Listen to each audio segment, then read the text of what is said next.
अम्मा ने कहना है। वो जब इस तरह की उसने गुफ्तगू की, वापस अपनी वालदा के पास गए, कहने लगे अम्मा समझ नहीं आती, 3 दिनार की गायें बंदा 12 में ख़रीदने को तैयार है, शर्त लगाता है कि अम्मा से नहीं पूछना। तो वालदा कहने लगी पुत्र पहले उससे जाके पूछ के आ वो है कौन, ये कोई रूहानी मामला है, कोई गैबी मदद है, पूछ। उससे जाके पूछा तो वो कहने लगा मैं तो फरिश्ता हूँ अल्लाह का, तूने गायें बेचनी नहीं इसलिए कि तेरा बाप भी नेक है, तेरी माँ भी नेक है, रब तेरे रिस्क में बरकत पैदा फरमाना चाहता है। माँ बाप नेक होना रिस्क में बरकत हो जाती है। माँ बाप नेक हो, उनकी सालिहियत का असर पहुँचता है बच्चों तक। रिस्क हलाल कमा के लाने वाले हों तो घर में बरकत होती है। जाके कहा कि तेरे माँ बाप नेक थे, इसे ना बेचना गाय को, तो क्या करें? कहने लगे बनी इसराइल वाले सवाल कर करके खुद मुश्किल में आ गए। अब वो ऐसी गाय जो जवान भी हो, यहाँ तो हर गरीब आदमी अपनी गायें यहाँ लगा देता है, खेती बाड़ी में यहाँ लगा देता है, कुएं में पानी निकालने में, तो यहाँ तो हर एक की गाय। तो ऐसी गायें जिसका रंग भी इतना प्यारा हो, ज़्यादा बूढ़ी ज़्यादा बच्ची भी ना हो और अभी तक खेत में भी ना लगी हो, वो सिवाय तेरे कहीं नहीं है। उसने कहा चल फिर मेहरबानी कर बता मैं कितने को दूँ गायें, अगर वो आ जाएं तो कितने को बेचनी है। उसे कहना कोई नहीं, रेट तो ज़्यादा करना ही नहीं। उनसे कहना गाय के अंदर से गोश्त निकाल दें और जितना गोश्त है उतने पैसे भर दें, उसकी खलड़ी भर दें। अब वो बनी इसराइल वाले ढूंढते ढूंढते ढूंढते ढूंढते पहुँच गए। कहा जनाब गाय 3 दिनार की या 6 ले लो। उसने कहा ना भाई, ज़िबा करूँगा, गोश्त निकालूंगा, जितना वज़न गोश्त का इतने पैसे भरोगे खाल में तो फिर गाय तुम्हें मिलेगी। अब मजबूर थे, क्या करते? इब्ने कसीर हदीस लाए हैं, इमाम सयूती ने दुर्रे मंसूर में भी लिखी है। नबी पाक सल्लल्लाहु अलैहि वसल्लम ने फरमाया सुनो जवानों और इसे दिल की तख्ती पे लिखो। नबी पाक अलैहिस्सलाम ने फरमाया अगर बनी इसराइल वाले ज़्यादा सवाल ना करते तो इतनी मुश्किल का शिकार ना होते। इन्होंने सवाल इतने किए कि चारा नहीं है अब इनके लिए, चारा नहीं है अब इनके लिए कि ये इधर उधर जा सके, मजबूरी बन गई। यही गाय खरीदनी है, यही ले जानी है। अब इतना सारा माल जमा करके वो गाय खरीदी, ज़िबा की, तो मकतूल को जब उसका एक हिस्सा मारा तो उसने उठ के कह दिया ये जो मुदई बना हुआ है ना, यही तो मेरा कातिल है, यही तो मेरा कातिल है, यही तो है, इसने ये सारा काम किया है।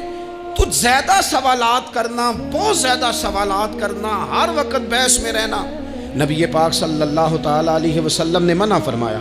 और मेरे रसूल पाक अलैहिस्सलातु वस्सलाम ने फरमाया याद रखो 3 चीज़ों से हमेशा बचो। बुखारी मुस्लिम में मौजूद है। एक तो फरमाया कसरत किलो काल से बचो, ज़्यादा बहसें ना करो। और दूसरा हुजूर अलैहिस्सलातु वस्सलाम ने फरमाया माल को ज़ाया करने से बचो। और तीसरा फरमाया ज़्यादा सवाल ना किया करो, ज़्यादा सवाल ना किया करो। एक मकाम पे नबी पाक अलैहिस्सलाम ने फरमाया हज फ़र्ज़ है। एक साहब ने उठ के पूछा हुजूर हर साल? हुजूर खामोश हो गए। फिर पूछा हुजूर हर साल? सरकार खामोश हो गए। तीसरी बार फिर पूछा हुजूर हर साल? नबी पाक अलैहिस्सलाम ने फरमाया ज़्यादा सवाल ना किया करो, मेरे मुंह से निकल जाता ना हर साल फ़र्ज़ है तो रब ने हर साल फ़र्ज़ कर देना था, तुम्हारे लिए मुश्किल होती। और फरमाया जिस चीज़ के लिए मैं तुम्हें हुक्म दूँ वो कर दिया करो, और जिस चीज़ में मैं तुम्हें आज़ाद कर दूँ उसमें आज़ाद हो जाया करो, ज़्यादा बारीकियों में न जाया करो। जिन लोगों ने भी बारीक बन के चीज़ें डिस्कस करनी चाहिए ना, उलझ गए, तंग आ गए। और जो किसी एक दरवाजे के फ़कीर थे, एक दरवाजे के फ़कीर थे, एक दरवाजे के फ़कीर थे, किसी एक राह से खैरात लेते थे, ज़्यादा उलझाव नहीं पैदा किया उन्होंने। मैं कह चुका हूँ इल्म हासिल करने के लिए सवाल ज़रूर करें, लेकिन बहस के लिए और उलझाव पैदा करने के लिए, नई से नई राह तलाश करने के लिए ये बात दुरुस्त नहीं है। बल्कि बुखारी मुस्लिम में एक हदीस है जिसको पढ़ के इंसान बार बार सोचने पे मजबूर हो जाता है कि इस तरह भी होता है। हज़रत अनस बिन मालिक रज़ी अल्लाह ताला अन्हु इरशाद फरमाते हैं हम सब हुजूर की बारगाह में बैठे थे, बुखारी मुस्लिम है। نبی پاک علیہ السلام تشریف فرما تھے، حضور کی عادت مبارکہ تھی، جہاں موقع آیا حضور بیٹھ گئے۔ حضور زمین پہ جلوہ فراز تھے۔ صحابہ کرام نے سوال پوچھنے شروع کیے، سوال پوچھنے شروع کیے، یہ بھی بتائیں، یہ بھی بتائیں۔ کچھ نوجوان تھے، انہوں نے کچھ سوالات شروع کیے، انہوں نے بہت زیادہ سوالات کیے کثرت سے۔ تو حضرت انس بن مالک رضی اللہ تعالیٰ عنہ فرماتے ہیں بہت سوالات، جب زیادہ سوال ہو گئے نا، اللہ کے رسول صلی اللہ علیہ وسلم اٹھ کے نا ممبر پہ بیٹھ گئے۔ فرمایا پوچھو جو تمہارا جی چاہتا ہے میں بتاؤں گا، پوچھو، کرو سوال کرو۔ ایک شخص نے اٹھ کے عرض کی، یا رسول اللہ میرا باپ کون ہے؟ فرمایا حذیفہ۔ دو لوگ اور اٹھے، یا رسول اللہ ہمیں لوگ تانے دیتے ہیں ہمارا باپ۔ فرمایا تمہارا باپ وہی ہے جس کی طرف تم منسوب ہو، اسی باپ کی جائز اولاد ہو۔ ایک بندہ اور اٹھا، اس کا لہجہ بھی کچھ اس طرح کا تھا، کہنے لگا حضور میں جنت میں جاؤں گا کہ جہنم میں؟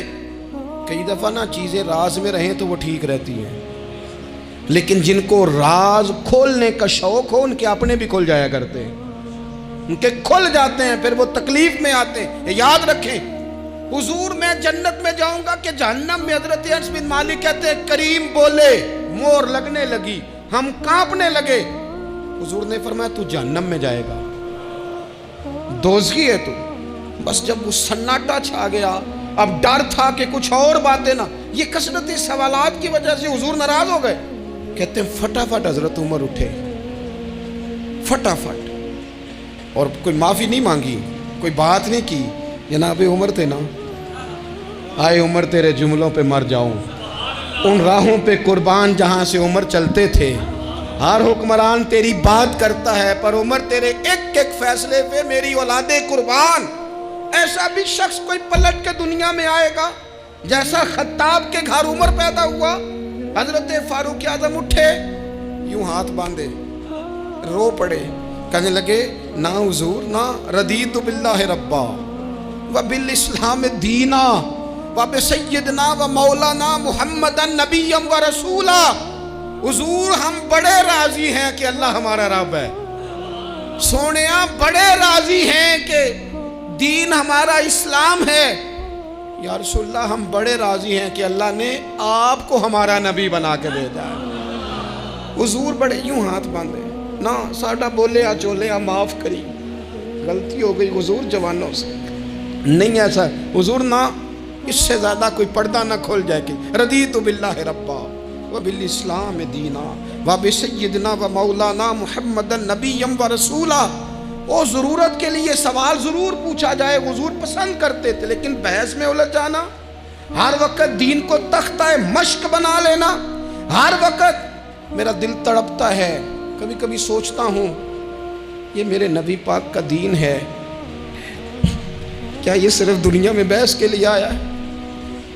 جس کو 4 لفظ آئے اس نے میرے حضور کے دین کو ذریعہ بحث بنا لیا۔ صبح بھی بحثیں، شام بھی بحثیں۔ کریم محبوب علیہ السلام نے جو طائف میں روڑے کھائے تھے وہ اس لیے کہ امت بیٹھ کے بحثیں کرے، اس لیے امام علی مقام نے سارا گھرانہ کربلا میں دے دیا کہ تم بحثیں کرو۔ عمل کب کریں گے؟ کرو بحث، صبح بھی کرو، ہر بندہ کرے، مولوی بھی کرے، مفتی بھی کرے، مناظر بھی کرے۔ اور چلو علماء تو کبھی اعلاء کلمت الحق کے لیے کوئی گفتگو کر بھی لیں، ہر چوک چراہے میں بحث، ہر جگہ مناظرہ، خدا را بلا ضرورت تو چھوڑ دیں، بلا وجہ تو چھوڑ دیں، کبھی تو مان کر چلنے کا مزاج بنا لیں، کبھی تو قبول کر لیں۔ یا رسول اللہ رضیت باللہ ربا وبالاسلام دینا وبسیدنا ومولانا محمد نبیا ورسولا۔ حضور بڑے راضی ہیں کہ اللہ ہمارا رب ہے، اسلام ہمارا دین ہے، آپ ہمارے نبی ہیں۔ حضور ہم بڑے ہی راضی ہیں، ہم پر کرم نوازی ہو جائے۔ تو حضور نے فرمایا عمر بیٹھ جا، اللہ تیرے اوپر رحم فرمائے۔ عمر بیٹھ جانا، رب تیرے اوپر رحم فرمائے۔ اور پھر فرمایا عمر یہ رب نے تجھے ہی توفیق دی ہے، یہ تجھے توفیق ملی ہے۔ تو اتنی زیادہ بحثیں۔ میں کبھی کبھی کچھ سوالوں کے جواب دینے کو جی نہیں نہ چاہتا۔ آپ جو سوال کر رہے ہیں وہ پتہ ہے حضور کے ایک عظیم صحابی کے بارے میں کر رہے ہیں، آپ ان پر بحث کرنا چاہتے ہیں، آپ ان کو تختہ مشق بنانا چاہتے ہیں۔ جی نہیں کرتا، وہ ہستی اونچی ہے، نہ بھائی نہ، دل نہیں مانتا، خیال نہیں پیدا ہوتا۔ ہم تو ان بزرگوں کے ماننے والے ہیں جو حضور کی ازواج کا اور چاروں بیٹیوں کا نام لیتے تھے تو وضو کر کے لیتے تھے۔ وہ تو باتیں کرتے تھے تو ڈر ڈر کے کرتے تھے، کہتے تھے توبہ توبہ توبہ۔ ہم کہاں اور وہ لوگ کہاں، لیکن آج ہر آدمی کو بحث کا شوق